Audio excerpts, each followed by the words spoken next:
Hello বন্ধুরা, এটি হচ্ছে হ্যামার ড্রিল।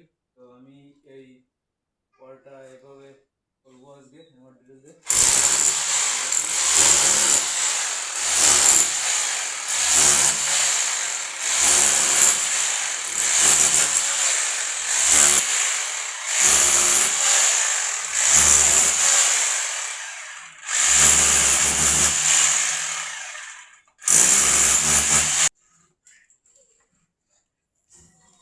দেখুন প্রত্যেকটা ইট এরকম আস্ত থাকবে।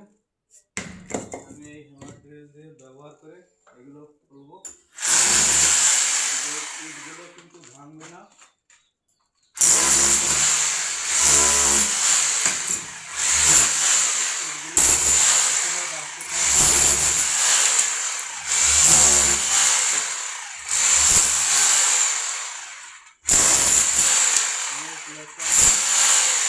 ভেঙে নেব এটির গাছে নিয়ে এভাবে সার দিয়ে তুলে ফেলবো।